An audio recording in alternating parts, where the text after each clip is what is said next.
Hello, everyone, and welcome to the E1 Showcase and Celebration event. I am Stacey Nimmo and the Executive Director at Red Wing Ignite, and we are very, very proud to be E1 Collaborative, serving as the hub organization for Southeast Minnesota. The E1 Collaborative is a collaboration of entrepreneurial ecosystem builders and resource providers. And this collaboration is made possible by Minnesota Deed programming of Launch Minnesota.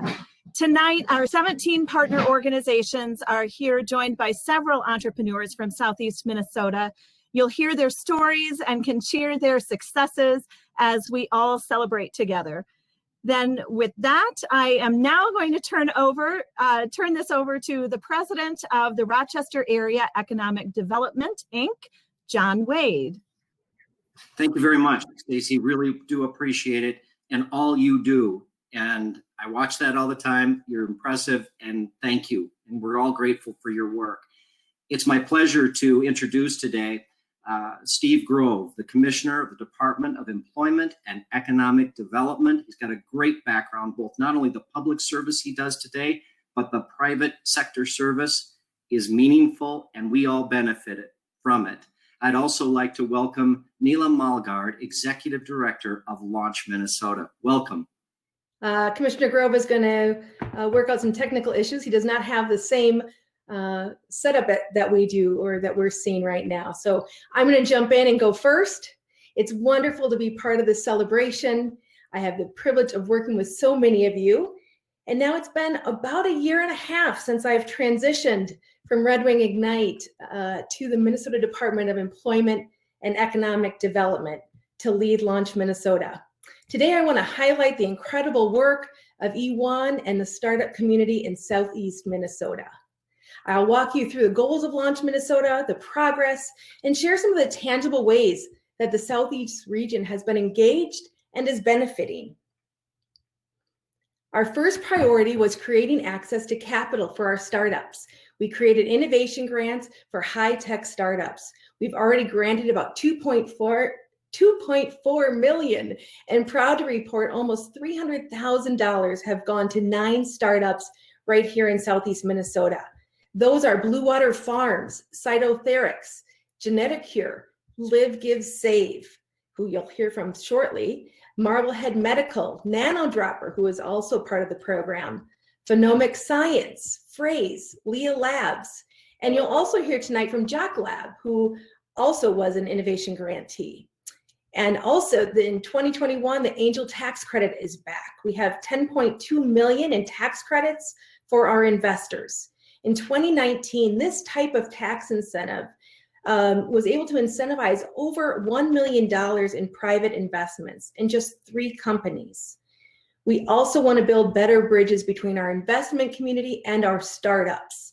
This region is very fortunate to have the Golden Triangle Fund, Southeast Minnesota Capital Fund, and Austin Angels. Second, we wanted to create an environment, a culture, to support entrepreneurs at every stage of their journey. We built a collaborative statewide network, the first of its kind hub and spoke model, bringing together 6 regions, 7 hubs, and over 60 program partners. Regions are encouraged to look outside of their organizations and cities to leverage their strengths to help startups start and scale. The E1 Collaborative represents the Southeast region of this network and our entrepreneurial ecosystem of our state. I applaud E1 for their incredible work. I know the individuals involved, so I'm not surprised. There has been progress even when facing a global pandemic.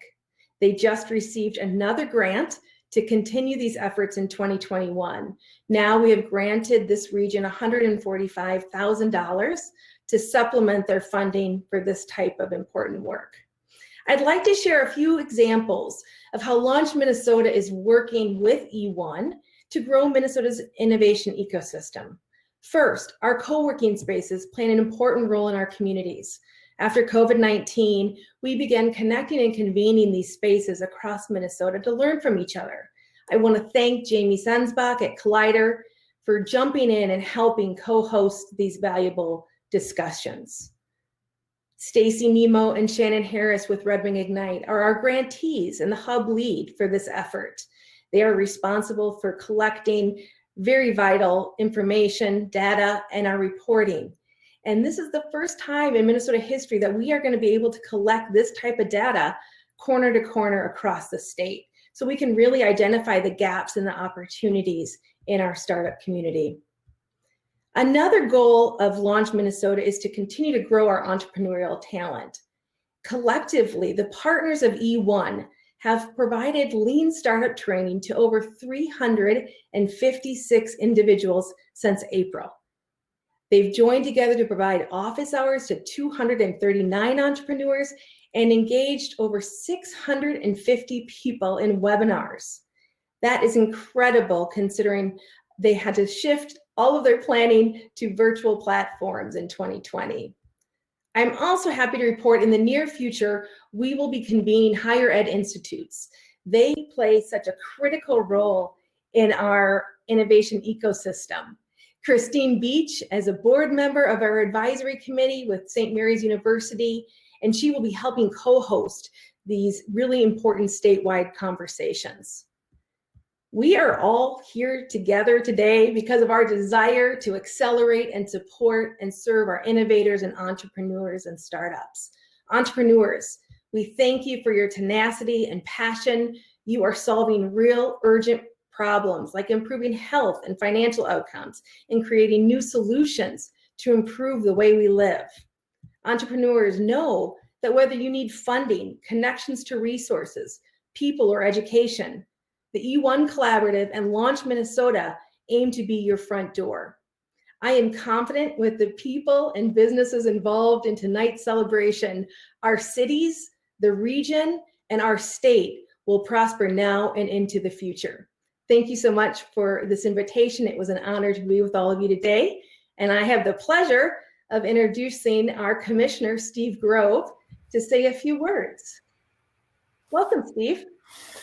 Thanks, Neil. Hey, everybody. Sorry I'm late. I was trying to log in with my Google account, and I guess I was supposed to log in with my state account. I guess this was the Remo platform's way of reminding me that I work in government now, not at Google. Good to see everyone. Thanks for inviting me here, and thanks for the work of the E1 Collaborative. This is an amazing collection of ecosystem leaders in our state, and it's just been a pleasure to see what Stacy and the team have built. They've really brought together an extraordinary group of leaders across the region to really galvanize this startup ecosystem's growth. And that's what Launch Minnesota is all about, trying to have the state government play a role in your success and help accelerate and support the great work that leaders on this call and across the area have built together. We were just last week, I think, on a call with a whole host of the leaders in the E1 Collaborative talking about Launch Minnesota and some of the work there and how we can do better together. And I'm pleased to share today that Launch Minnesota just received a national award for our work in accelerating startup growth in the state through the Small Business Administration and Stacy and Red Wing Ignite, and the whole collaborative is a big part of pulling down some of those dollars for that Super Connector Award. Just another testament to the growth of this ecosystem. The E1 Collaborative has been around for a while, and Launch Minnesota is meant really just to be an accelerant for all the great work that you're doing. And it could never be more important than it is right now. We are in the middle of a very unique and challenging economic environment. And like in any recession, this is a time when new business starts will go up. And in fact, new business starts in Minnesota have gone up by about 60% over the past 3 or 4 months. So more and more people are trying new things. And that's, of course, in part because they see a disruption in the market, and certainly COVID has presented huge disruptions in our market, but it's also because there aren't as many jobs out there. And so people are driven to try new things and start new businesses. We want Minnesota to be a state where you got the best shot at making a go of it when you start a new business, and where the startups that we create in our state today will become the next Fortune 500s in our state in the future. This is a state where people who start stuff, they stick to it, they're successful. This is a state that leads the nation in 5-year business survivability. So if you're going to start something, any state in the country, you got a better shot at it being around 5 years later in Minnesota than you do in any other state. And that's a really important aspect of our startup culture here and of our small business culture. Where we're more challenged is fewer people do take that initial risk. We're in the mid 40s in terms of state rankings, in terms of the number of startups and businesses that do get started. So what we're trying to do as a state government is partner with businesses, partner with ecosystem leaders here to encourage more risk behavior, to encourage more people to take that leap and start something new. It's important because, as you all know, startups face many challenges, and the more people we can get to take that step and start something new, the better chance we have of getting more and more companies to succeed. So it is a unique time in this moment for our state. Next week, the governor will be releasing his budget. Of course, jobs and the economy will play a role in this session with the legislature. We need government to be playing a really key role in stimulating economic growth. And it's these kinds of ecosystem efforts that Launch Minnesota has really been a pleasure to partner with E1 on. They're going to be a big part of that recovery. So we are thrilled with the work that you've all done in this region. Thrilled most of all with the startups. Excited to hear from them today. It's a great group of companies that are doing really unique things and proven that you don't got to live in Minneapolis or St. Paul to start a company in Minnesota. You can do it from across the state. And that's one of the things that has been just a core thesis of Launch Minnesota from the beginning. And again, because we see all the energy and activity from leaders like you across the state. So, it's a new year, a new administration in Washington, certainly a new opportunity to recover our economy in a way that we think Minnesota will benefit from, that will put us on the leading edge of solving some of the bigger problems that COVID has surfaced for our state and our country and our world. And it's the kind of companies that are getting started here today across the state that are going to make that difference. So thanks for having me.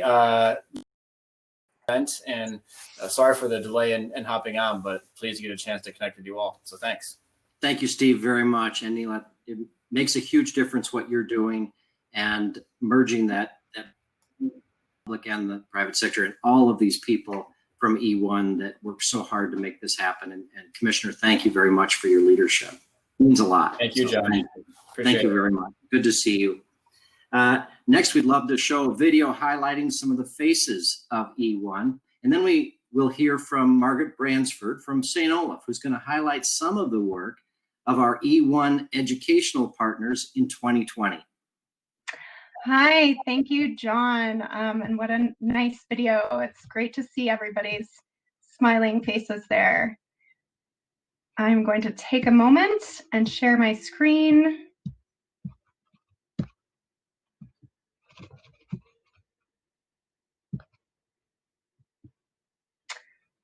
Okay, well, thank you also to Neela and to Commissioner Grove, both for your encouraging words and for your work on Launch Minnesota.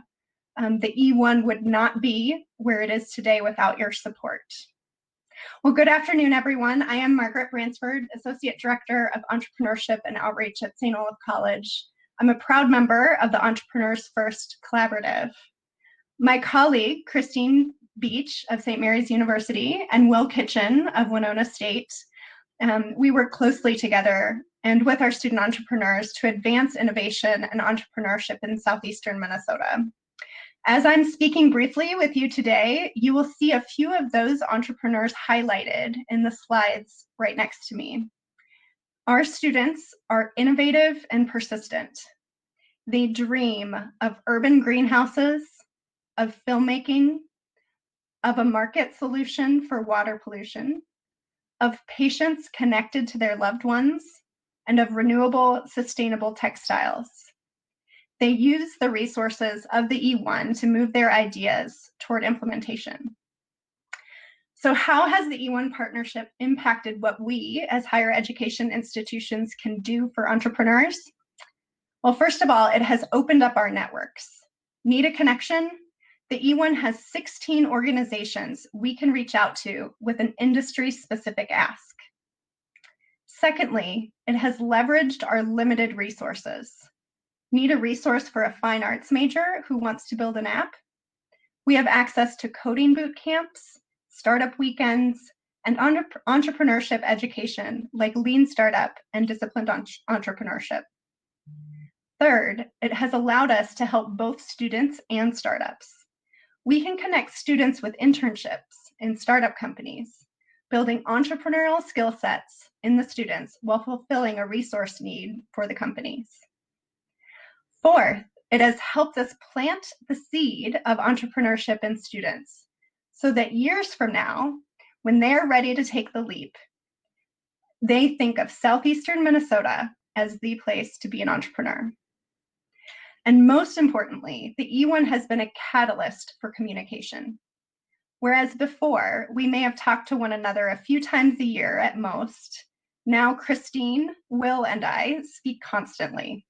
We're always brainstorming ideas for initiatives that we can work on together. So if you are watching this and are inspired by some of the stories that you hear today, know this: when you're looking to start a venture, check out Southeast Minnesota and the E1. Together, we are making this the place to be an entrepreneur. Thank you. Thank you, Margaret, and thank you to Christine and Will as well for all of the work you're doing to advance opportunities in higher education, opportunities in our area. So thank you. It is next my pleasure to introduce Beth Finbow, who was born and raised in Albert Lee, that's Minnesota, the daughter of an entrepreneur. After 10 years in the United States Army and 10 years in the corporate world, at the age of 40, she started a family and started chasing her own dreams to become an entrepreneur. Shortly after her first son was born, Beth set out to solve a problem that all new parents experience. She came up with an idea for a silicone placemat that would suction to surfaces and allow caregivers to attach their baby's toys and keep them off the ground and always within arm's reach. After 18 months of research, development, and building the business, and another 16 months on the market, Busy Baby LLC has crossed the $250,000 mark in sales and looking to super scale in the next several months. Welcome, Beth. Thank you, John. And a quick update to that as I get ready to share my slides here. That $250,000 mark turned into $1 million mark just in December. So I've got a big story to share here. Let me see if I can get my slides going. That's my son. Here we go. All right. Hello, everyone. I am really excited to speak with you today. At first, I was a little bit unsure of what I would say, but as I prepared for this talk, I took a walk down memory lane, and the message I knew I had to share became instantly clear. I took an idea to market and achieved 7-figure revenue in less than 2 years, and I really didn't have a clue what I was doing the entire time. Seriously. Most of you have probably heard of imposter syndrome. It's a very common feeling most entrepreneurs feel at one point or another, or for me, pretty regularly, when you just know you're out of your league and you really don't know what the heck you're doing. So let me start from the beginning. As John mentioned, shortly after having my first son, I had an idea for a problem-solving baby product. One day at lunch with a couple of girlfriends and their 1-year-old daughters, I noticed how overwhelming it was for my friends to try and manage conversation while also keeping the salt and pepper out of their baby's reach, giving them some toys to play with that would just then end up on the floor. One of the moms was a germaphobe, so she had to wipe it off every time, and that cycle just continued the entire meal. I immediately went online to try and find something to buy that would keep my baby busy when we went out to eat and prevent him from being such a massive interruption. Long story short, it didn't exist, so I invented it. The solution's very simple. As John mentioned, it's a silicone placemat, suctions to a surface, and it has a tether system that you can use to attach any of baby's toys so they always stay within arm's reach. So I had the idea in July of 2017, and I started cutting and gluing things together at home to make my own prototype. And then I got stuck. What was I supposed to do next? I had no idea. So in January 2018, I started learning how to start a business. And 1 year later, in January 2019, I was sending actual product to my first paying customers. And talk about a nerve-wracking moment, because by that point, I had invested almost $60,000, and I really didn't know for sure if people would buy it, and if they did, would they like it? And then I had ordered 5,000 of them because that was the minimum requirement for my factory, and I didn't know how I was going to get 5,000 of them out into the world. But tomorrow is actually going to be the 2-year anniversary of that first sale, and I have already surpassed $1 million in gross revenue. So it's a very exciting thing for me. It's a huge milestone to reach in a relatively short period of time. You may or may not believe me, but I really never had a clue what I was doing the entire way. I've never done anything remotely close to developing a product to take to market. I joined the Army out of high school, and after 10 years of doing a variety of work all over the world, I came home to Minnesota, got your standard business management degree and a corporate job. Only recently have I started to feel like I've had some idea of what I'm doing. For the majority of the first 2 years, I regularly questioned myself, like pretty much daily. What did I think I was doing? I was never going to be able to compete with the big guys. I had no idea what I was doing, what I was supposed to do, or if what I had already done was right or wrong. Looking back, I realized that I had it under control all along. I just didn't know it. It was because of something I actually learned in the Army. I'll tell you what that thing is now and hope that maybe it will help one person out there in this virtual world. If you have an idea that you'd like to turn into a business, you can start moving forward without being an expert entrepreneur. Here's what I've learned back then that's helping me now. In the Army, when you are up for a promotion, you have to stand in front of a board of your superiors, where they basically quiz you on all the things you're supposed to know if you're going to be holding the next rank. The Army has a ton of training documents and regulations, way more than normal people can commit to memory. However, when you're standing in front of this board, they can question you on any number of obscure scenarios. Young soldiers who are up for a promotion in front of their first board are often tempted to make up an answer when they really don't know what to say. This is always wrong, even if your guess is kind of right. The key is to know where to find the answers. When you don't know the answer to a question, the appropriate answer is not to guess. It's just to say, I don't know the exact answer, but I know where to find it. You don't have to know the answers. You just have to know where to find them. And that is what has helped me with starting my business and getting to where I am now. So here are my tips. Here are the things that have worked for me. I did my research, lots of research. Then I used the many resources that are available. I also found mentors, asked questions, hundreds of them. And once I could, I paid for the right people to do what I couldn't and found peers to help navigate the path. I'll go into each of these tips in depth. Number one, do the research before you spend a dime. What is the problem you are solving? Who is your customer? What does the market look like? For me, I was solving a problem all new parents experience: babies dropping and throwing their toys on the floor. Nearly 4 million babies are born every year in the United States. I learned that this was a pretty good space to explore. I believe you need to know these things before you start. You also have to know and research the competition and where would you stand amongst them. I felt like I had way more to offer than my competitors did. You may think competition is undesirable, but really it's actually not at all. Competition is great, as long as there's not too many competitors in your area. I found that I could actually learn a lot from one of my competitors, so study them. This is an example of how studying a company helped me. Easy Peasy mats are another product that I would consider competition. It's not direct competition because their placemats serve a little bit older demographic of kids, but they're pretty close.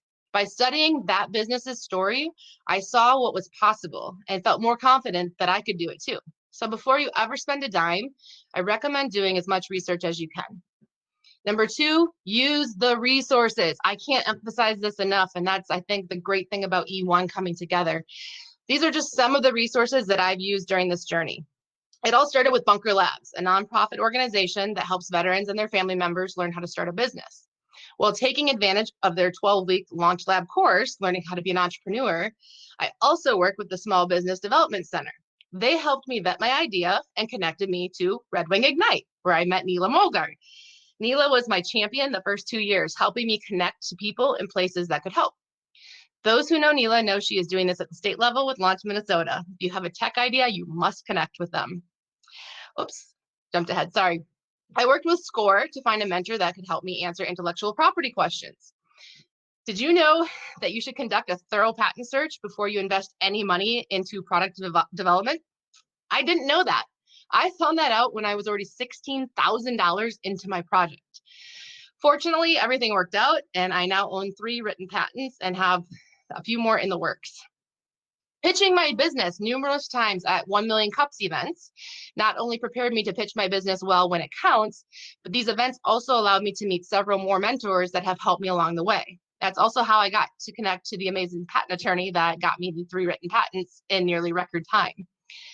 3 years of competing in the Minnesota Cup, a small business competition at the University of Minnesota, was key to keeping me on track with my business plan and even writing a business plan in the first place. Connected me to mentors, and in the end provided me with $85,000 in prize money to grow my business. I also received no interest, no payment loans in excess of $45,000 from the Southern Minnesota Initiative Foundation and DEED to get my business going in the first place.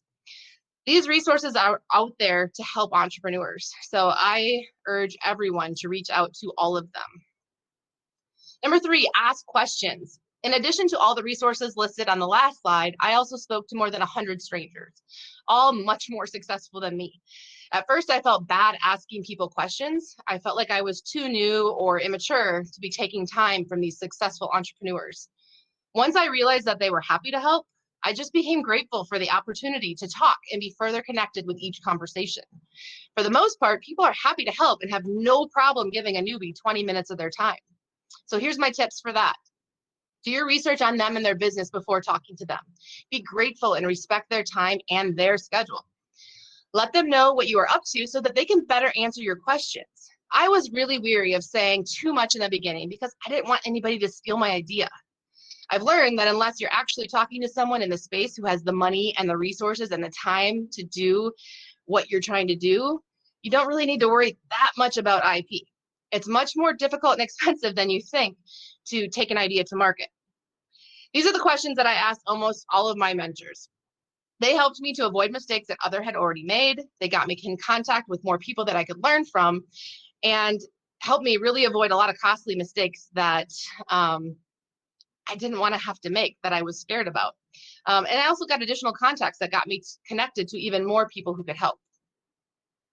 Number 4, pay the professionals. Paying professionals to do the things that you do not have the skills to do is important. This is a really hard thing to do, especially in the early stages. I felt like I needed to do all of the things, especially since I didn't have a budget to pay other people with. But one piece of advice that I had gotten really early on in my journey was to pay for professional product development from like the very first moment. Another baby product inventor told me that unless you have the technical skill to create CAD drawings, designing for manufacturing, you're going to have to pay for it anyway. This was by far the most expensive and scariest risk that I took in this journey, and it's one that has paid off big time. The second biggest investment was in my intellectual property. I connected with a fantastic patent attorney at 1 Million Cups, and he has worked with my product developers and was able to get my first patent written in less than 10 months. We now have a strong intellectual property portfolio and a continuing patent strategy that makes my business much more valuable than I could have imagined 3 years ago when I had this little idea. A huge turning point in my sales came when the pandemic hit, actually, and I hired a professional to create social media ads for me. I had considered using a professional for ads some months earlier, but I couldn't imagine paying that huge fee for the service. I could create ads for myself for free. Facebook makes it very easy for any user to create ads. However, those ads are almost useless and a complete waste of money unless you know what you're doing. Algorithms change weekly, and you've got to be able to track the data to keep up with the changes. I don't know a single entrepreneur that has the time to keep up with that on top of everything else. Once I had a bigger budget, I started investing in hiring people to do the jobs that I didn't enjoy. Social media posting and engagement is important for my business, but I just don't enjoy doing it, and it takes a significant amount of my time. For a small fee, I pay a woman who prepares a month's worth of posts all at once and schedules them out for me so I don't have to worry about it. I wish I had hired these contractors earlier in my journey. Now I can spend more of my time working on strategy to grow instead of struggling to write copy for social media posts. Finally, number 5, find a tribe. I am part of a Facebook group of approximately 15 to 20 other moms and dads who created baby products and have taken them to market. We are all at different stages of our businesses. 5 have had national exposure on Shark Tank, and 2 are still pre-revenue. The rest of us are somewhere in between. In this group, we share recommendations, we ask questions, and we support each other through the trials and tribulations of entrepreneurship. I'm also part of a peer network at the Southern Minnesota Initiative Foundation, where I can commiserate with other business owners in our area. We can speak openly about our struggles and share experiences and advice. There's nothing better working with someone that you know you can trust because they've been recommended by someone else in your circle that's already used them. In a sea of companies that can help you grow your business, it's nice to have confidence when making those decisions. So in closing, I am not the best entrepreneur in the world, not by a long shot, but I recognize that going from an idea to $1 million is kind of a big deal, especially for someone who didn't know what they were doing. I am a smart woman, no doubt, but the research, Resources, mentors, professionals, and peers are all critical pieces to my journey. I think most entrepreneurs feel that imposter syndrome from time to time and have doubts along the way. I know I did, and I sometimes still do. In all cases, the tips here could help. I'm still using them today with my latest initiatives and whenever I'm tackling something new. It's my hope that my story might encourage other entrepreneurs who might be sitting on a good idea to start to pursue that idea, even if they don't feel like they have a clue what to do next. Thank you, everyone. Beth, that was a great resource. Sorry about that. Great resource, great presentation. And I think that could certainly be shared broadly. And again, thank you to all of the people in the E1 network that have contributed to the great energy that you shared and intellect. It's just a great story and very, very well told. We also have a winner. We are actually going to give away one of these great silicone devices. And speaking as a person who has had children who are now grown, how wonderful this would have been to have.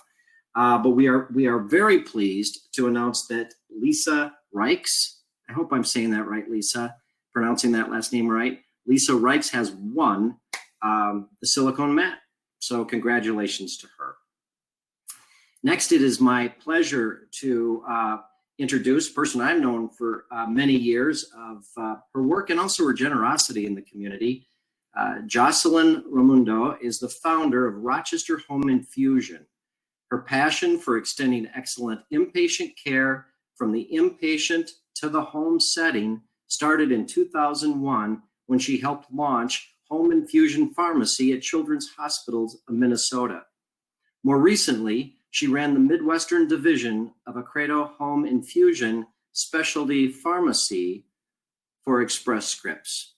Jocelyn launched Home Infusion, Rochester Home Infusion, in 2013 with the goal of providing the highest level of home infusion care in a market that has historically been underserved by the national companies. She believes in providing a differentiated model of safety, service, and coordination among all stakeholders in a patient's care, and is excited to be an early contributor to Rochester's Destination Medical Center strategy. I remember that well. Rochester Home Infusion provides intravenous medications where it's comfortable and convenient for you in your home, hotel, or temporary residence so that you can get back to living your life.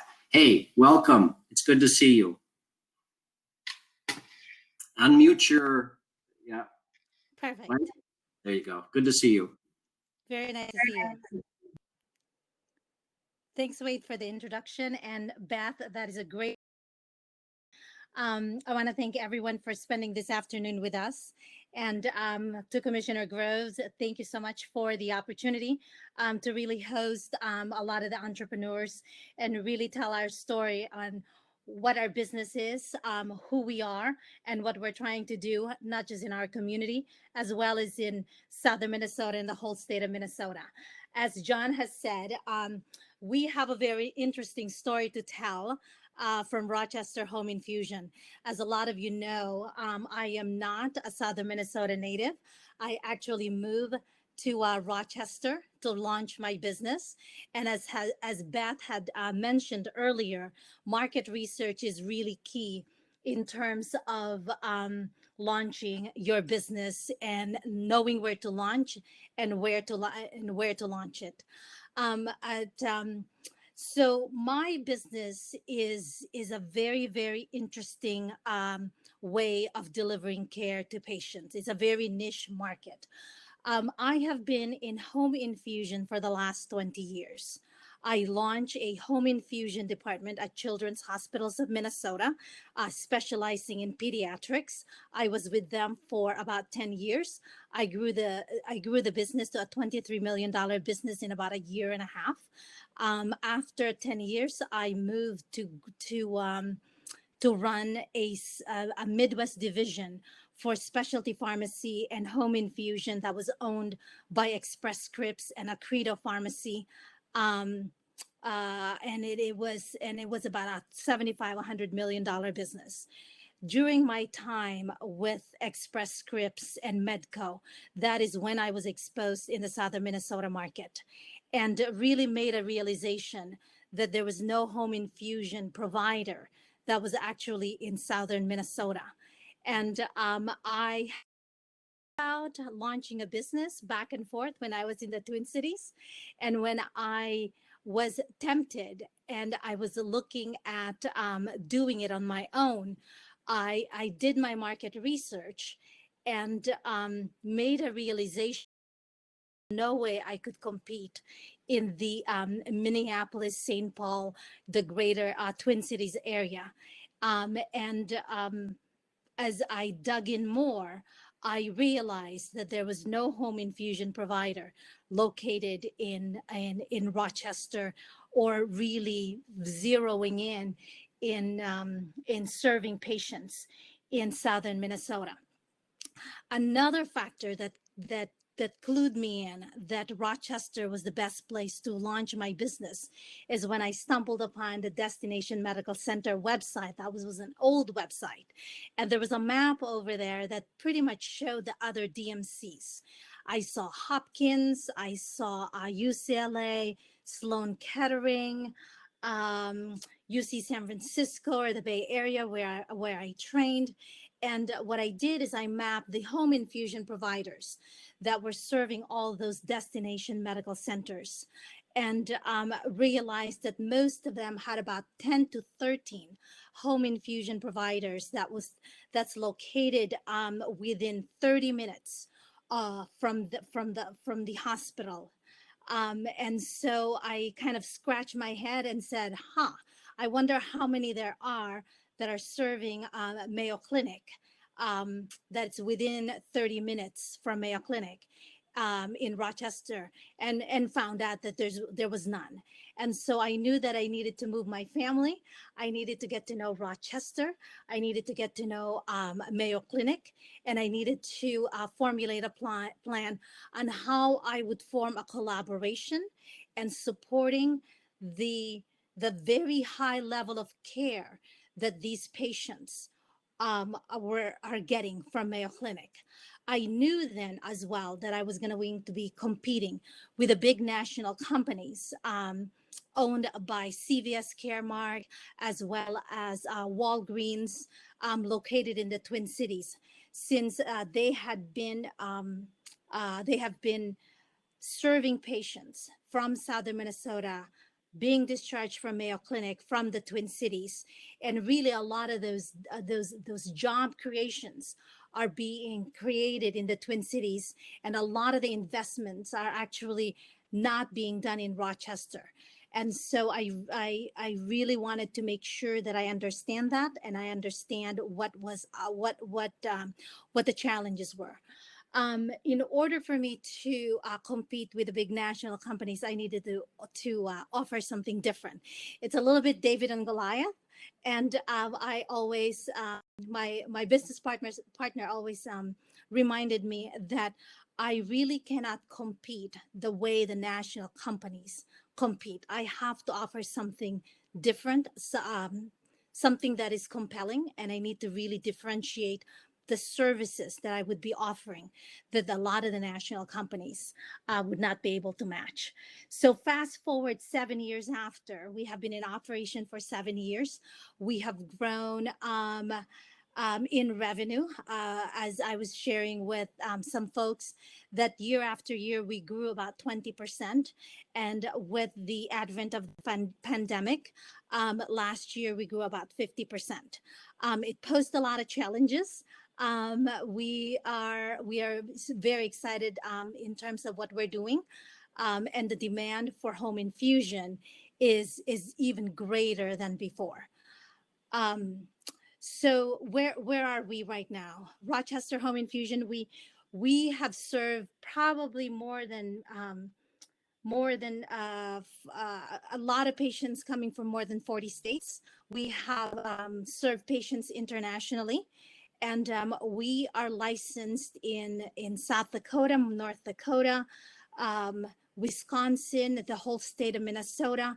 Iowa, Colorado, Illinois, and now Washington, D.C.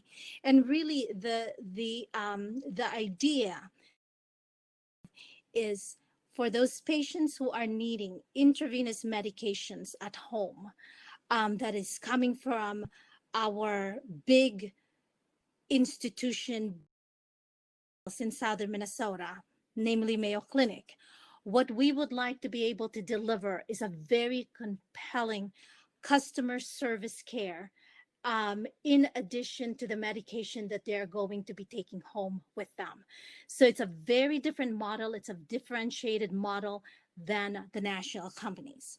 We follow them when they are at home. We monitor them. We are basically trying to make sure that the plan of care that was formulated, carefully crafted at Mayo Clinic is followed at home, with a goal that we are able to help them heal at home and to prevent hospitalizations and adverse drug reaction in the home setting, and that we are able to spot what's going on in their health, with their health, and being able to get them back to Mayo Clinic before they end up in the hospital. This has been very successful, and we are actually in talks right now with a department within Mayo to really get that collaboration even closer, and really follow those patients on their behalf. What I always say for a lot of entrepreneurs when it comes to their dream, when it comes to launching their business, the biggest advice that I tell them is that you have to believe in your mission, and you have to be able to execute and deliver on those missions. Of course, the numbers are important, but most importantly is that you are able to really deliver your promise to your patients, to your customers, day in, day out, every day. That is what we're trying to fulfill. And I tell my team, I tell my staff that everything else does not matter. If we are doing our job, if we are good at what we are doing, and we are here to help, it really does not matter. The noise does not matter. We will be able to succeed in what we're doing, what we're trying to do, because we are here to help. And so we have been, I feel like we are pretty successful in what we're doing. And yet every day, I always say that whatever wins we had the day before, we gotta have to do it again the next day, which is incredibly humbling. We continue to grow. We continue to expand our services. We have been at the Minnesota Bio Business Center. We just opened another expansion of our space at the Minnesota Bio Business Center, just because we've had to offer new services really on the request of our partners as well as our patients. This is just a plug for Rochester and Southern Minnesota. I know that a lot of people always look at the Twin Cities when it comes to launching business. And I am the testament of a person who actually moved from the Twin Cities, understanding that there is a true opportunities in Southern Minnesota.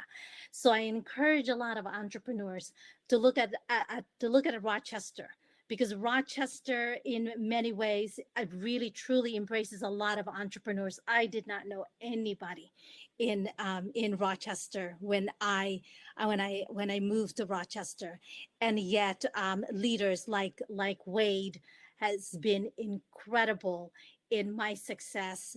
The Rochester Chamber of Commerce, Jamie has been incredibly helpful in really introducing me to a lot of people. It is a great place to launch your business. It is a great place to create a community, and it is a wonderful place to start a tradition of entrepreneurship and being able to deliver the mission of your business. So thank you all for the time today, and I look forward to everybody who would love to ask me some questions in the roundtable. Jocelyn, thank you. Thank you very much. You're a tremendous ambassador for the spirit of America, the entrepreneurial ecosystem that you always have that smile and you always have that drive. You take really good care of your patients, and I know your customers, I know the clinic, I know other folks are very, very pleased with what you're doing and how you do it. So thank you very much. Thank you for being here. Thank you. Thank you, Jocelyn. Next up, Chris Lukenbell. This is a cool one. Sherpa is a platform that helps you find entertainment and share things to do within our own community. They highlight the things you love about your neighborhood, like day trips and date nights or an afternoon with the family. Sherpa makes it easy to organize activities and adventures in a fun and informative way to make it possible for other families and friends to have their own unique experiences while following your guidance. Chris, welcome. Excellent.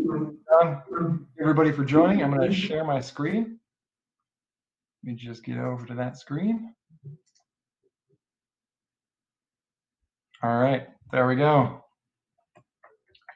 Well, so today I'm going to tell you about Sherpa. I appreciate everybody taking the opportunity to be able to listen to all of our stories and following up a couple of great presentations there. So this is going to be a great opportunity for me to be able to share what I was doing, to be able to get into Sherpa, tell you a little bit about where we're at now, how we got there, and just advice from my perspective as far as what's made that work. So again, as John was mentioning, with Sherpa, we really talk about adventures created by locals, experienced by you. And that focus of making it fun for people to share itineraries so that it's easy for others to be able to explore new communities or even new places in their communities, that's always really the core of what we'll be doing at Sherpa. But as we'll get into here, we need to be able to do more to be able to make that happen. So we'll get into all of that, but let's kind of head to the start and how all of this began. So I always say this really started at Collider. So I've gained valuable experience building my previous startup at Collider and was able to have a successful exit with that. And then I really stayed at Collider working through a lot of different ideas of trying to figure out what I was going to go into next and what I wanted to do and what I didn't want to do. And eventually landed on what became Sherpa. And at the same time, Andy Vig was working out of the Collider space as well. He really started his career at Microsoft, but when he was at Sherpa, when he was at Collider, he was working for NCSoft, which is a game company. And he was actually getting the first taste of building a startup within this gaming company, which then spurred him to be able to go to Collider's Fast Track Entrepreneurship Program. And that's really the first thing here that I'm going to note is those resources, being able to have those resources available to the community is what's so important for people that are looking to get into entrepreneurship. Because really, Sherpa would not have happened if I didn't have that connection to Andy to be able to bring in a partner to be able to make this grow and make this work. And Andy wouldn't have been looking to get into startups if he didn't have that education, that spur to be able to get into it and learn about what entrepreneurship was. So, I think really pulling all of that together, that's what's made this possible. I knew from my previous experience that I didn't want to start something on my own and build it. Just with technology and with the business side of it, it's such a complicated thing. And actually, Beth was really mentioning that early on, is trying to find those people that can help you to be able to do the things that you're not good at, but at the same time, be able to do the things that are just challenging, right? That are just takes too much time to try and get in and put your mindset in that space. So bringing in Andy was such an important piece to be able to start all of this out. And then from there, that was really the start of it. And what we started to create in early 2019 was really just the proof of concept. So it was Sherpa.app, because that was a much cheaper domain to get at the time. And we just wanted to see, what people thought of it. We wanted to understand what the value was to them. We wanted to be able to do user interviews, be able to just put out that proof of concept and see if it would work. So we had 1 million cups presentations that we were doing. We had the opportunity to be able to work with different people through the think tank events to be able to kind of talk through these ideas. And that was really where this all started out, and figuring out how we can make this work. And I put a couple of pictures here. On the left there is maybe some of one of the first revisions of Sherpa. And then on the right, it was actually the first entry form. We didn't even have it in our system. It was just a Google form. We didn't want to build things unless we knew that we needed them and we knew that it was going to take off. And so, that's really, it was a proof of concept in every sense of the word. At the same time, we were also exploring our business model and really how we can make this business model work.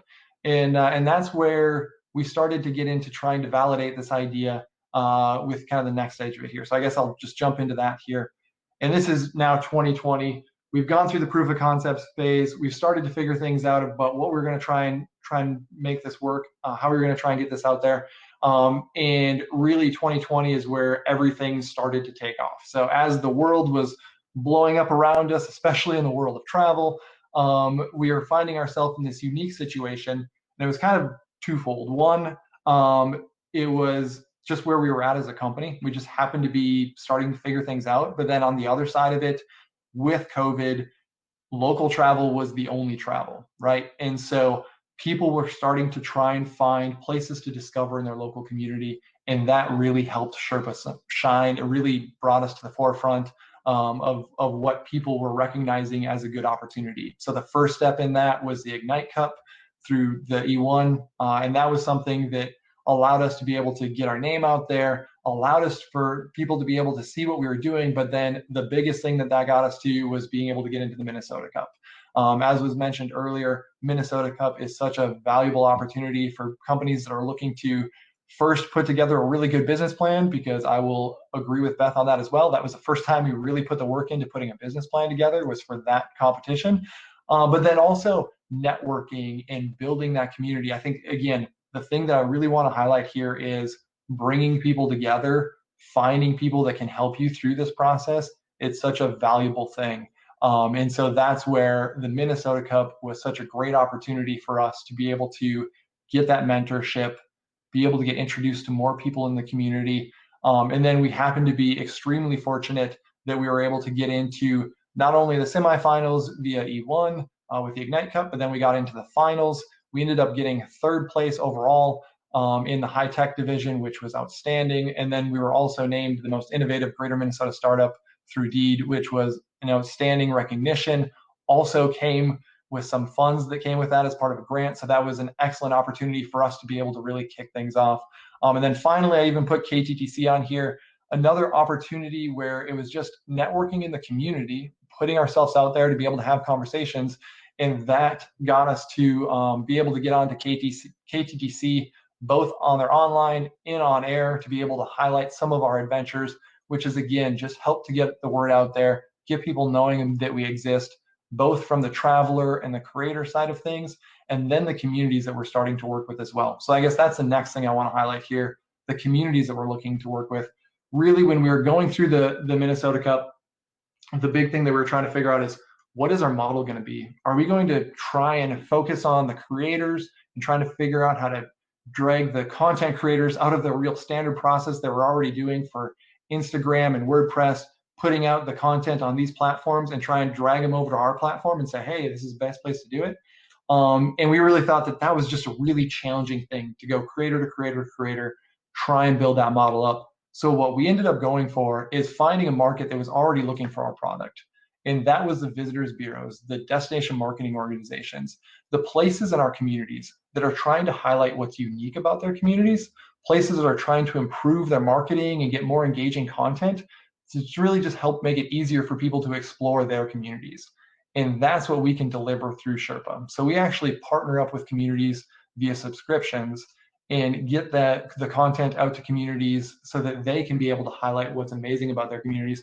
And that helps us to be able to build content. It helps us to be able to bring in more creators, and it helps us to introduce us to more travelers. So it's been somewhat of a growth hack, somewhat of a business model that comes together to be able to make all of this work, and also to be even a little bit Midwestern about all of it. It's something that now we can grow our company without having to initially go for funding right away, to be able to go out there and get investment, to be able to just start, right? So we're able to fund our own growth, to be able to grow this on our own, and then be able to prove out our model, and be able to prove out our model both here in Minnesota and then beyond. So And I guess I'll talk about a little bit of that of kind of the next step. So this was figuring out the business model. That really happened towards the end of the Minnesota Cup, which was around September of this year, or of last year, I should say. And then right after the Minnesota Cup, we jumped into G-Beta. So G-Beta was an accelerator program for Greater Minnesota. It's part of the Generator program, or the Generator Network, which is accelerators, networking, investment that starts actually in Wisconsin, but they're based all over the place. And through the G-Beta program specifically, it's focused on early companies that are still working on getting that initial traction and figuring out how they can pull everything together. And so it's an amazing opportunity. Happens over 2 months. It's just under 2 months, but it is an intense 2 months of just consistently working on your executive summary, all of the base pieces of your business model, while also now you sell. That's the quote that I put on there is, now you sell, get out there, tell people about what you're doing, and figure out how to sell. And so that was one of those things that gave us really the kick that we needed to be able to get out the door and start selling, because that wasn't something that was natural to us. But it's led to amazing opportunities for us. So like I said, our customer are these DMOs, destination marketing organizations, the visitors bureaus throughout the state. And so that's where we actually were able to work with Explore Minnesota. And we are part of their co-op marketing program that allows us to be able to introduce Sherpa to everybody in the state that's part of these programs at a much reduced rate. At the same time, just being able to get the word out there and put that stamp of approval from Explore Minnesota at the same time. That's been an amazing opportunity for us to be able to get us to the rest of the state. Really, we're looking to be throughout the state by this summer. And at the same time, we're in the first steps of repeating the same process in Wisconsin as well. So that's really what we're doing to work on our regional growth strategy, while also really figuring out how we're going to scale nationally after that. So through all of this has allowed us to be able to grow our company in a sustainable manner, which has also allowed us to be able to bring on our first full-time employee. So Hannah Engel was our marketing intern throughout last summer, and now she's joined us full-time as a full-time employee, and again, as a recent WSU grad. And so that's another testament to the network. And the only reason we were able to find Hannah in the first place was through the network that we had already established here in southern Minnesota to be able to help get the word out about what we're doing. So really appreciate, again, all of the opportunities of the network. And that's the thing that I just really want to end up on here is, throughout this, entrepreneurship is a really challenging thing to do on your own. And I would say it's impossible to do on your own. You have to find people that can help you. And that's co-founders for me. It's co-founders for other people potentially. You can find that being the right way to do it. For me, it's the best way to do it. It's the education side of it, like we talked about early on. Without that education, people don't know that that this is even an opportunity for them. And it's the recognition, the opportunities that brings. It's all of this networking that allows us to be able to make this happen. So thank you so much to the rest of the community here in southern Minnesota. That's what's allowed us to be able to do what we're doing. And I thank you for the opportunity to be able to share our story, and look forward to continue to share our story as we continue to grow from here. Chris, thank you. Thank you very much. It is a great story, and we're proud to have you here as well, and to experience that growth. It's really very cool. Hey, right now we're going to take about a 7-minute break, and we'd really like to, we've got, I don't know if you can all see who's coming up next, but there's some really great information and great stories that we can all learn from that are coming up next. So about a 7-minute break, and we'll be back. So thank you. Thank you very much. Look forward to seeing you in a few minutes. Welcome back, everybody. We hope you had a nice little break and the opportunity to maybe meet some new people as well. Next up is a person I have had the privilege and honor of really hearing before. This is a remarkable story and an amazing talent as well. Alyssa Song is with Nano Dropper. Nano Dropper has developed a patient-centered adapter for eye drop bottles to reduce the volume of currently oversized eye drops by more than 60%. In part, she'll share with us why that is so significant to the delivery of eye drops. Alyssa, welcome. Hi, thank you so much for the kind introduction. It's so nice to see a lot of familiar faces and new entrepreneurs that I haven't been able to meet yet. And thank you so much for making this platform so that we can share our story. My name is Alyssa Song, and I am the CEO and one of the 4 co-founders of NanoDropper, where we have created an eye drop bottle adapter on a mission to reduce medication waste and increase access to expensive medications 1 drop at a time. Also, I'm in Rochester because I am a 3rd-year medical student at the Mayo Clinic. I started on my journey with NanoDropper when I read an article in 2017 by Marshall Allen, and the title of it was "Drug Companies Make Eye Drops Too Big and You Pay for the Waste." And Marshall outlined vividly how these unnecessarily oversized eye drops were contributing to a quite overwhelming and sometimes even crippling financial barrier to vision-saving medications. Some people were paying up to hundreds of dollars out of pocket every month to maintain their vision. And this story sparked the idea and, to be honest, a little bit of outrage that came to sow the seed for what eventually became NanoDropper. So our company created the NanoDropper adapter, an eye drop bottle adapter that is simple and easy to use for patients, that reduces the drops of the eye drop itself to the perfect physiological size. And this allows us to remove both the waste found in these bottles and also the barriers to these expensive medications. When we first started out, this was with our one of our earlier prototypes, but even then we were able to show that we can reduce the oversized drops down to this tiny, tiny drop that doesn't sacrifice any of the efficacy, but allows our patients to save hundreds and thousands of dollars on their eye drop medications.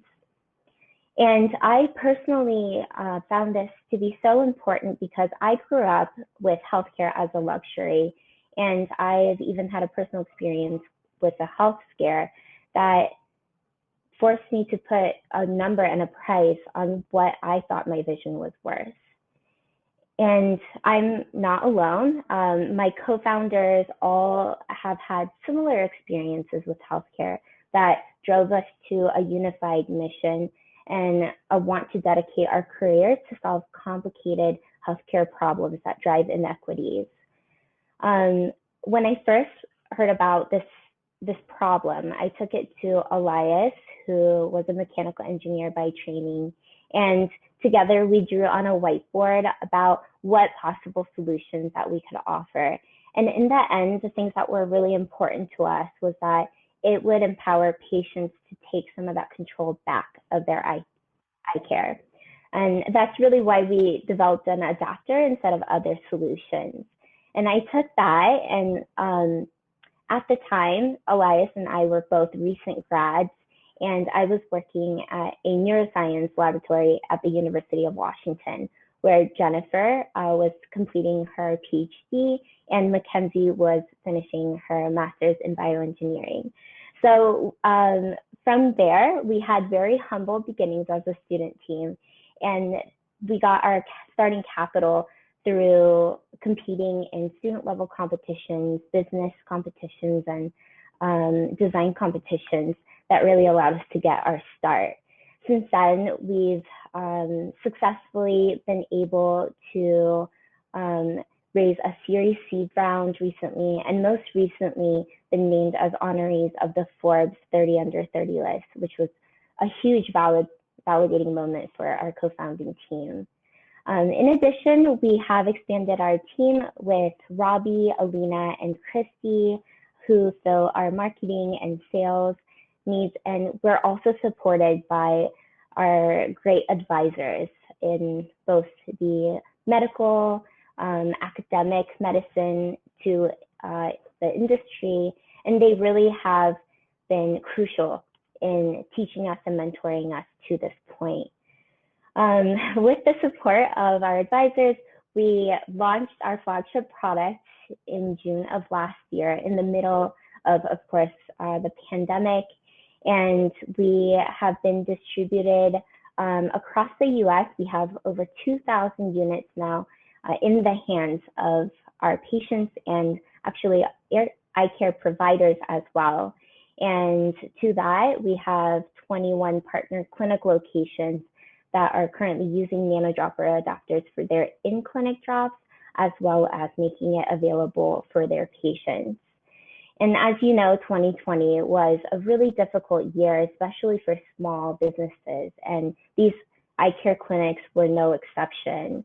So it's been so incredibly rewarding that we've been able to be available on the market for when our patients needed us the most, but also when these eye care clinics were starting to open up again, that we've been able to help our partner clinics as they've recovered from the closures. Coming up this year in 2021, we have lots of clinical trials planned with our research partners, including the University of Washington, University of Colorado, UCSF, and Aravind Eye Care located in India. And Aravind is really has a global presence in ophthalmology, and it's the largest eye care clinic in the world by volume. So we're so grateful to have them as partners. And we also will be expanding to larger clinic networks like Kaiser Permanente. And in addition to our partner clinics, 2020 was a difficult year for, I'm sure, all entrepreneurs, and we felt a lot of those struggles ourselves. When we started this, we tapped into all of our networks and resources, but there was no book out there that teaches you how to start a business during a pandemic. So we wanted to take this time to also thank the immediate Rochester organizations and the greater statewide organizations that really made it possible for us to get over that barrier to being able to make our idea a reality for us and our patients and our providers. Yeah, we were really navigating some uncharted territories, and we want to thank every single one of these organizations. Thank you. Alyssa, thank you. And is this what most third-year medical students do with their spare time? I don't know. But I have seen this presentation. It is incredibly impressive, and I look forward to well, we don't share investment advice here, but and what you're going to be doing in the future too is pretty exciting. So again, thank you very much for being here. Appreciate that. Thank you so much for having us. Thank you. Thank you. Next up is Susan Langer of Live, Give, Save, Inc. It's a financial technology company established in 2016 with a focus on giving and inspiring social good. The product, Spave, is the first and only all-in-one financial wholeness app that enables anyone to use their everyday purchases to increase their savings as well as give to the causes they care about without changing behavior. Susan, it's wonderful to have you. Welcome. Great. Thank you so much, Jack. Hi, everybody. It's so good to be here, and it's so good to see everyone and all these great ideas. I love it. I learn so much each time I participate in one of these events. So thank you, Red Wing Ignite, E1, Launch MN, for this awesome opportunity of bringing us all together. I wouldn't be here if it wasn't for my engagement with these organizations, and particularly with Red Wing Ignite, and now E1, spanning every level imaginable for a startup entrepreneur. Live, Give, Save is John's that was started out of Red Wing Ignite that uses technology, marketing, and data to help people live, give, and save with purpose. We built an app called Spave, which stands for Sharing Purpose and Value Every Day. It combines the features of Mint, Acorns, Digit, United Way, and Venmo into one single app, with the goal of helping people more easily save, give, pay down debt, and just get a handle on their finances by leveraging what we do really, really well. Spave was built on the principles of micropayments, and it was inspired by women living in abject poverty in Africa who were repaying loans at a 99% repayment rate. Spave allows users to round up spare change or apply a percent to each purchase that you make, and then direct those micro amounts to help you achieve your goals and your dreams and to live just a more balanced and fulfilling life. We're rolling out Spave 2.0 now, right now in Q1 to a controlled group of nonprofits that we call Spave Faves, and it'll be coming out to the general public in Q2. But this is my startup story. It all started with an introduction to Neela Molgaard. Has anybody heard of this woman? It was through an acquaintance of Kristen Ford who introduced me to Neela. She was co-working. She had some co-working space at Red Wing Ignite, and she said, you know, you might want to talk to her. This was way back in the summer of 2015, prior to our incorporation in 2016. That introduction to Neela led to a very rich and valuable relationship, providing access to resources, to networks, and to individuals that helped flesh out my business strategy, all the way from hosting the launch of our controlled beta test with Red Wing Shoe, the Red Wing Credit Union, and the Red Wing Y, all the way through today. Neela introduced me to an individual, Mark Thine, from the Small Business Development Center. What he did was to help me create a business plan and produce financials, that was the weakest part of my business experience and skill set were financials. And oh my goodness, did we have whiteboard sessions. That was so much fun. Mark has since become a dear friend and confidant, and he still provides advice. Neela also introduced me to Sherry Chorney from the Red Wing Port Authority, where I secured 2 loans using the information that Mark helped me to create. 2 loans that I paid off last year. Yay, thank you very much. In fact, Neela, Mark, and Sherry joined me at a design thinking workshop conducted at the Nerdery. Many of you might know what the Nerdery is. It's a technology development firm. And that workshop then helped us to develop our first prototype, and that was in the fall of 2015.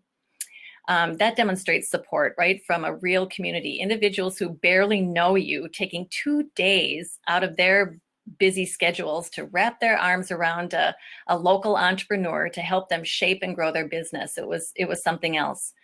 Red Wing Ignite provided me also with co-working space that eventually led to an office space.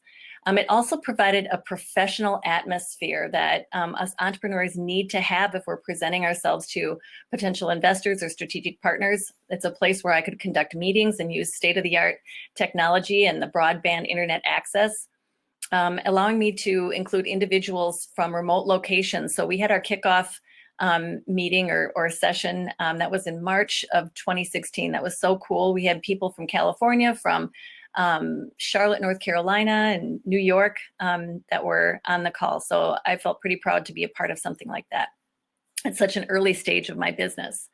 Neela also introduced me to Southern Minnesota Initiative Foundation, which provided us with a no interest rate loan, which is also soon to be paid off. Pam, I know you're on here.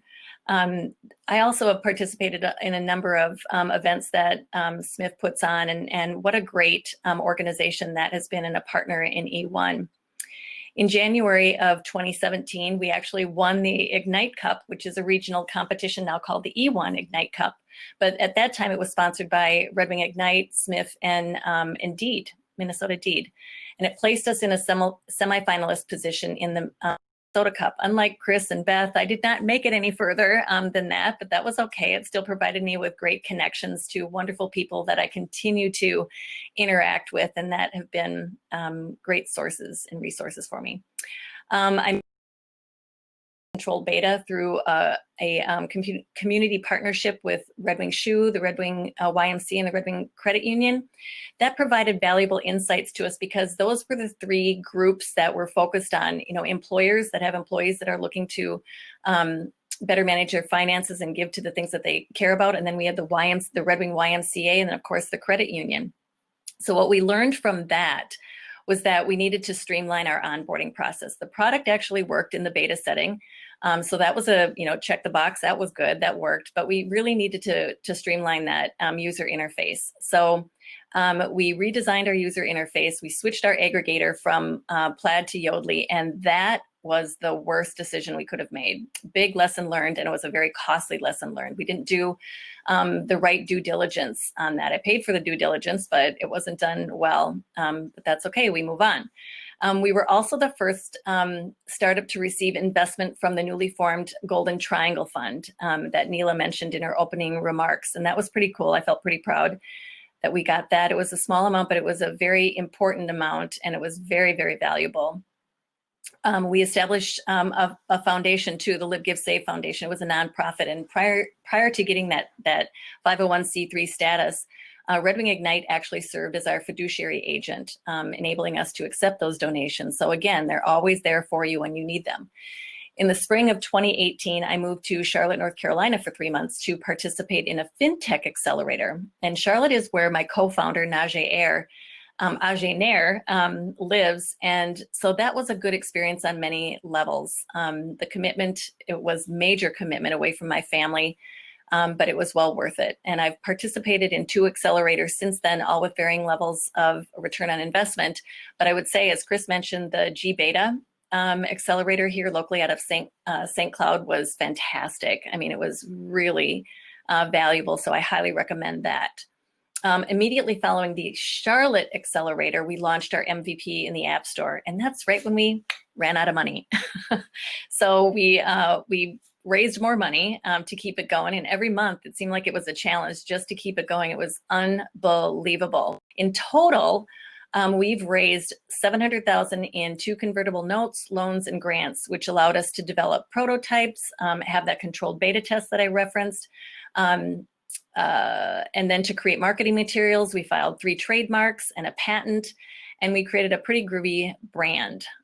We also then received a technical assistance grant from Red Wing Ignite and E1 that helped us develop a marketing toolkit that we use now with nonprofits for them to promote SPAVE through to their donors.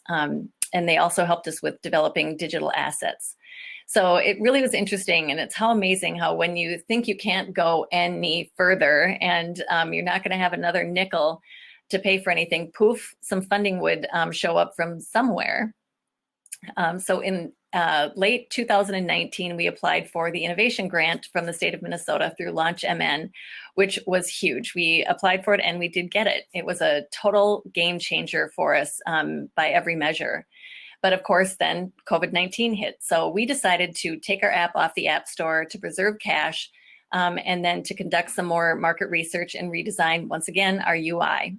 And that was the smartest thing we could have done. It has been the best thing.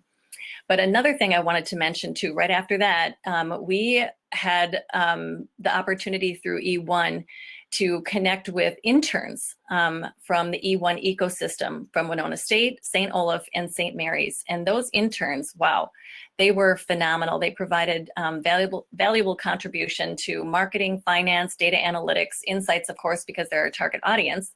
But one individual, Indri Dibby, is still working with us as a data analyst. So lots of benefits out of that. Red Wing Ignite and E1 has been a tireless champion and cheerleader promoting Live, Give, Save and our product SPAVE to prospective partners, investors, and resources.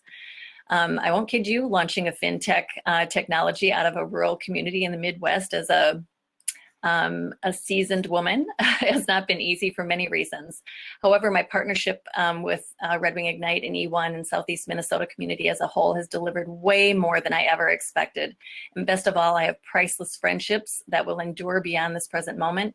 And I'm confident it will deliver far more than I can possibly imagine. I will close with sharing with you that we have secured 2 strategic partnerships, one with a full service marketing agency and another with a large credit union that we are in the process right now of performing due diligence.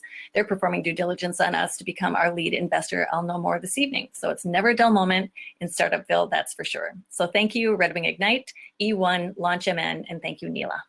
Susan, thank you so much. So well articulated, and I also liked, and there were so many great organizations that you thanked, but the SBDC does such a wonderful job.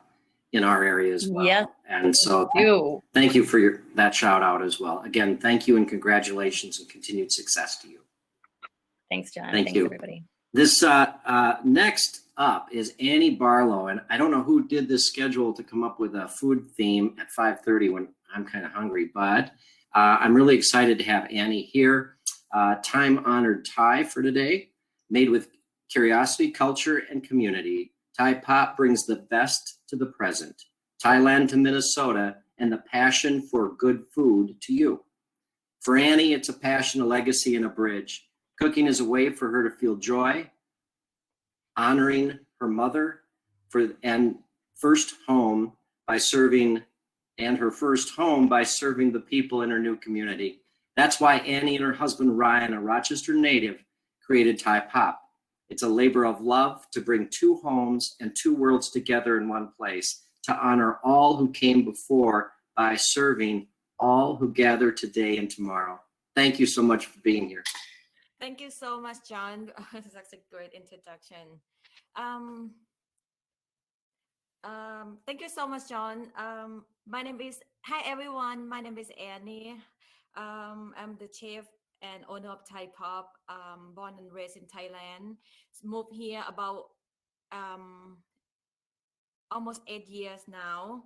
So Thai Pop is a pop-up restaurant which is currently located at another restaurant called Nelly's, where it's located downtown Rochester. And the pop-up restaurant is a temporary restaurant.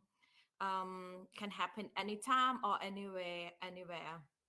And I start Thai Pop as a fun way to bring my friends and family together and introduce them to Thai food. I host the first pop-up dinner in my apartment downtown Rochester, and I believe it's beginning of 2015. And everyone loved it and encouraged me to do more pop-up. So at the time, I know Annie Henderson. She's the owner of a Forger Brewery, and she's like about to having a Forger Brewery at the time too. She asked me if I want to do the pop-up at their pop-up room. So that time I start doing the first pop-up twice a month, and the food it changes every time that we have a pop-up. So we continue doing pop-up at Forger Brewery from 2015 to 2019. Only during the fall and winter time, because of I still working at that time. I still working a full time at Riso Bingi, so it's something fun to do at that time. But in 2019, when I changed pop-up Thai pop-up as my hobby to become my full-time business, so I decided to quit the job as a server at Riso Bingi. The same year I got invited to speak on a panel of women business owner with a Rochester Women's Forum. There I met Tessa, the owner of Grand Round Brewery. She wanted to start a program called Chef and Residency, and where you can have a different chef that come to the room and serving the food. The Marrow Room is about 28 seating small restaurant where it's located at the basement of the Grand Round Brewery. So I began serving my first dinner at the Marrow Room in December 2019, and same style that I've been doing, serve 7 course to 8 courses tasting menu, and it's instantly become a hit and people like it. And we sold out every single seating since day one that we start doing dinner at Marrow Room. And at the end of February 2020, my husband and I returned to Thailand to visit family and to get a new idea for the restaurant. And as we returned back to the state, and the COVID-19 was starting to spread. A week after returning, we launched the new menu, which we got inspired from our trip to Thailand, Vietnam, and Korea. the governor will declare the stay-at-home orders, and close all the restaurant and only take out. So at that day, I remember it's the first day that we serve the tasting menu when we get back. So during the timing of service, I was shocked, like, oh no, all the thing that we plan ahead, all the excitement that I want to serve all the food, and the idea it have to be on hold, and I have to refund all of the reservation ahead for like 3 weeks ahead. So, and we have to change our plan. We have to change our plan to take out, which is a very big challenge for us because we never done take out before, and we have no experience about take out.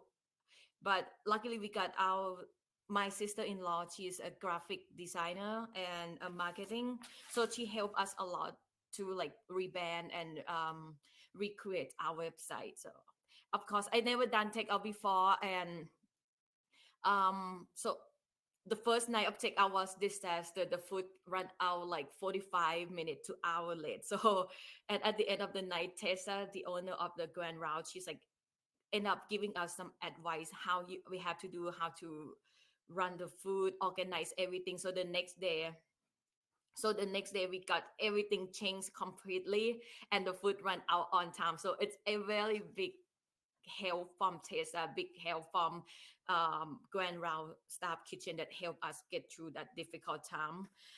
So after running takeout for probably 3 weeks of takeout, our takeout become very popular, and we decided we need to expand the takeout and hire more people. So at the beginning, only me and my husband that start doing takeout. So at the end of the year, we have to hire 5 people to just helping with the takeout. So it's kind of like a big thing for us that we feel accomplished at the moment. And the plan to move forward, COVID-19 not just change the way that we operate Thai pop from experience dining to take out. It also changed the plan that we want to move forward, that we want to have a restaurant. Like last year, we have to turn down 2 exciting opportunities to have our own restaurant because of the economy and the COVID thing. And we decide to play safe this year to stick with our takeout option, which we still gonna operate at the same location from Nelly's on 3rd, but we still plan to have our own restaurant. Yeah, probably like next year or sometime that COVID is over. And yes, and you can find us on Facebook, Instagram, or thaipopmn.com, and we're gonna start doing the first takeout on February 17. And yes, hope you guys can check it out. Thank you so much for having me.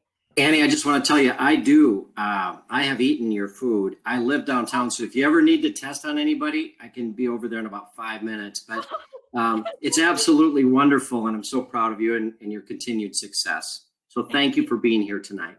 Thank you very much. Thank you. Thank you. And next up, Jock Lab is a basketball robot, Diop. Taking the stationary defense training tool into an automated defender. Our product, your product, helps basketball teams automate repetition, which is a big deal. Unlike the current stationary training aids, their device brings athletes closer to a game-like training experience. Please join me in welcoming Elijah Nelson.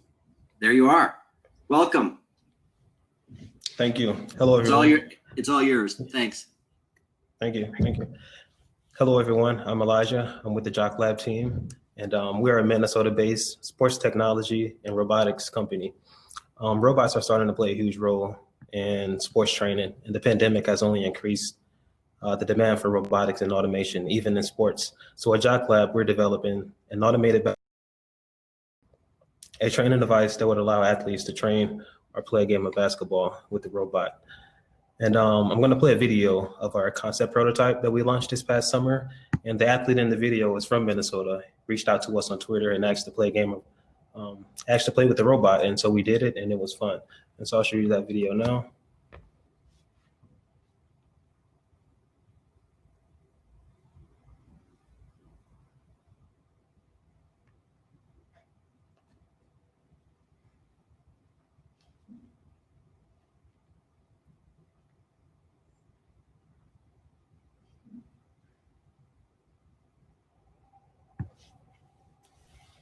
All right, so that's the video.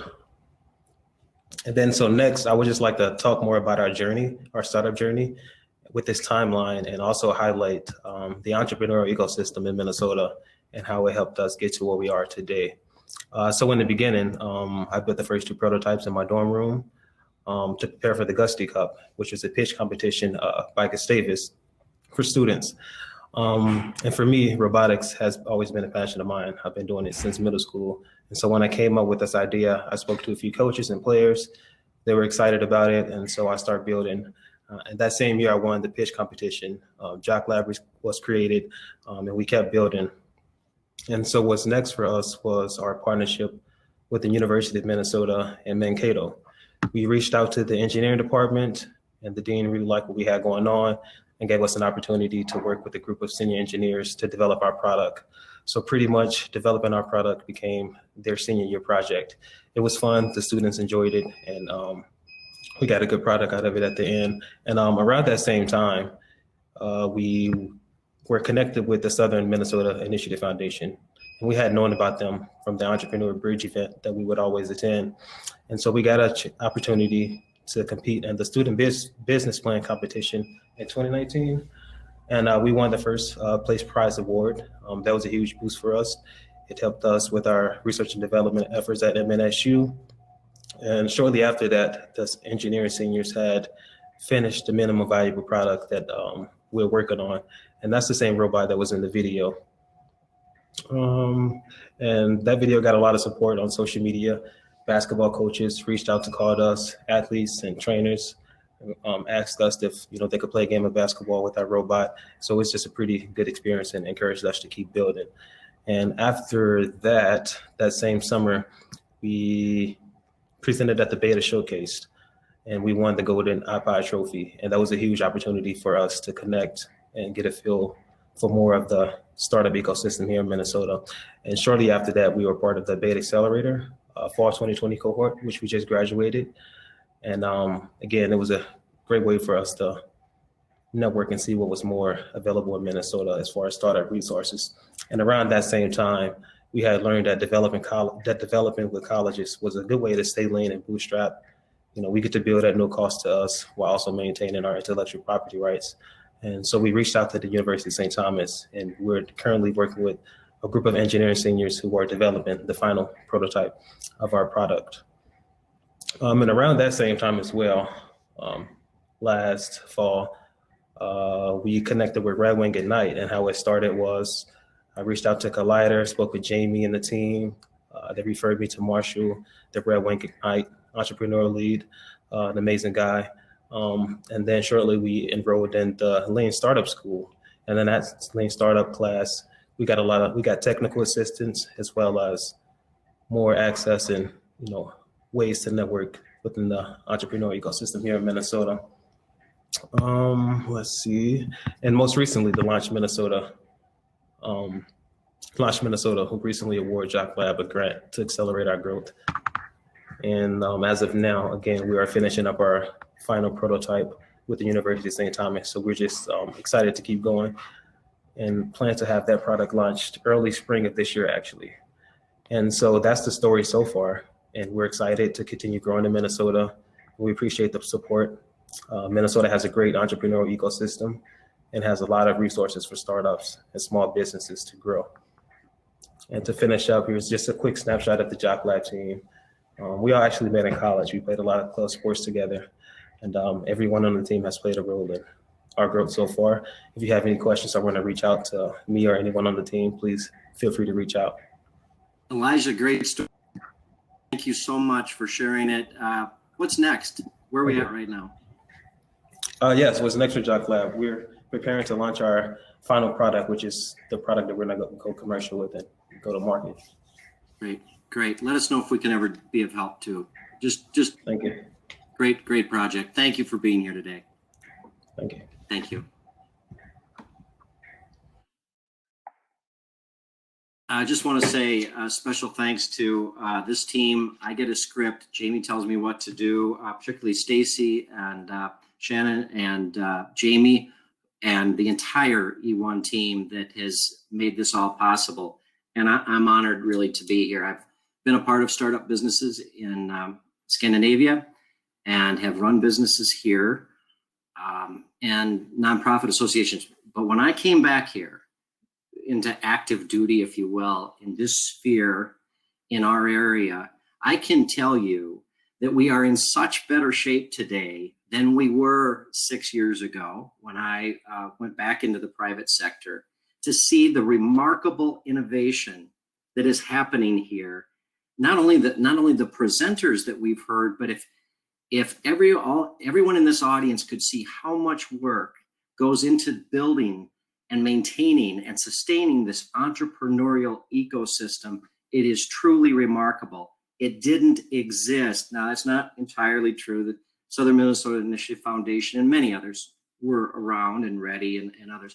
But where this has come to today is remarkable. We all have a place in it. We all have a part in it. I watch every day amazing collaborations happen. And when they happen, we all win. We will all win as a region. And it's because, in no small part, to this great commitment of E1 and all of its participants and all of its funders. So thank you very much to all of you for participating today and the great leadership of this fine organization. It is next my honor to have Stacy come back and close out the program. I know we've got more networking going on.